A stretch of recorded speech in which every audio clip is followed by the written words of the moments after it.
आप सभी को पता है कि इंटर के कॉपी का मूल्यांकन हो चुकी है और मैट्रिक के कॉपी का मूल्यांकन जारी है और लगभग लगभग वो भी समाप्त हो गई होगी। तो अब बारी आती है कि टॉपर लिस्ट का, कि कौन कौन से छात्र जो है टॉपर हैं। तो जो छात्र जो है टॉपर होते हैं उनसे बिहार बोर्ड जो है संपर्क करती है, आपके नंबर पर जो है फोन करती है। जो नंबर आप दिए होते हैं फॉर्म भरते समय, उसी नंबर पर जो है बिहार बोर्ड फोन करती है और आपको बताती है कि आप टॉपर लिस्ट में शामिल हैं। आप जल्द से जल्द जो है पटना आ जाइए इंटरव्यू के लिए, वेरिफिकेशन के लिए। ठीक है, तो कौन कौन से प्रक्रिया से आपको गुजरना पड़ेगा मैं आपको इस वीडियो में बताऊंगा। अगर आप इस चैनल पर नए हैं तो चैनल को सब्सक्राइब करके बेल आइकन को प्रेस करके ऑल कर लीजिए। तो चलिए शुरू करते हैं। देखिए, करीब 100 ऐसे छात्र की कॉपियों को अलग कर लिया जाता है जिनका नंबर जो है सबसे ज्यादा आया हुआ रहता है। फिर उन कॉपियों का जो है दोबारा मूल्यांकन किया जाता है। एक बार तो जांच हो गया हुआ रहता है, लेकिन फिर जो है उसका मूल्यांकन होता है और उनके मूल्यांकन के लिए प्रत्येक विषय के विशेषज्ञों की एक कमेटी का गठन किया जाता है। यानी कि प्रत्येक जो सब्जेक्ट होते हैं, प्रत्येक सब्जेक्ट के जो विशेषज्ञ होते हैं, एक्सपर्ट होते हैं, वे उस कॉपियों को फिर से जांच करते हैं।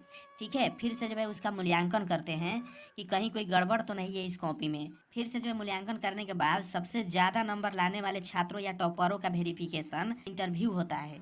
इंटरव्यू भी विशेषज्ञों की एक कमेटी लेती है। यानी कि कहने का मतलब ये है कि प्रत्येक विषय के जो एक्सपर्ट होते हैं उनकी भी एक कमेटी बनाई जाती है और वे लोग जो है इंटरव्यू लेते हैं। अब देखिए, सबसे पहले होता क्या है, जब आप पटना पहुंचते हैं वेरिफिकेशन के लिए, तो वेरिफिकेशन के दौरान जो है छात्रों की लिखावट से उनकी उत्तर पुस्तिका का मिलान कराया जाता है।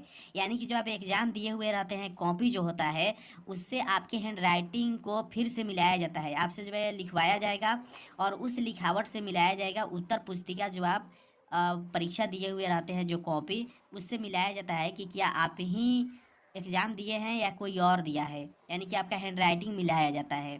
ठीक है, अब दूसरा स्टेप में क्या होता है कि इंटरव्यू लिया जाता है।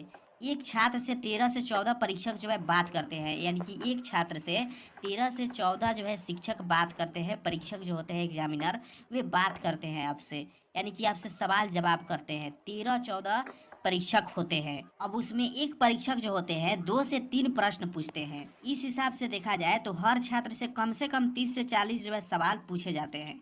ठीक है, तो 30 से 40 सवाल जो है आपसे पूछे जाते हैं। प्रत्येक जो परीक्षक होंगे वे आपसे 2 से 3 सवाल करेंगे और इस तरह से जो है 14 परीक्षक जो है आपसे पूछताछ करेंगे और इस दौरान कुल मिला के 30 से 40 प्रश्न जो है आपसे पूछे जाएंगे। अब बात निकल के आता है कि ये क्वेश्चन जो है कहाँ से पूछेंगे। देखिए, डरने की कोई बात नहीं है। जो क्वेश्चन आपसे पूछताछ किया जाएगा वो आपके सिलेबस से ही होगा। ऐसा नहीं है कि बाहर से क्वेश्चन किया जाएगा। नॉर्मल क्वेश्चन होते हैं और आपके सिलेबस से ही रहते हैं। अब कहिएगा कि ये पता कैसे चले कि बिहार बोर्ड जो है कौन सा क्वेश्चन ही पूछता है। तो ऐसा जो है बिहार बोर्ड नहीं बताता है कि कौन से जो है सवाल होते हैं इंटरव्यू में।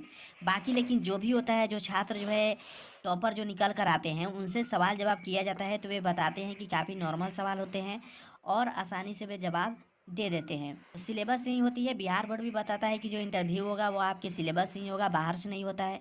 तो डरने की कोई ज़रूरत नहीं है। हो सकता है कि आप भी इस साल के टॉपर बन सकते हैं और आपके पास भी कॉल आ सकती है। जब आपका नाम टॉपर लिस्ट में होगा तो बिहार बोर्ड जो है आपसे संपर्क करेगी और आपको पटना बुलाएगी।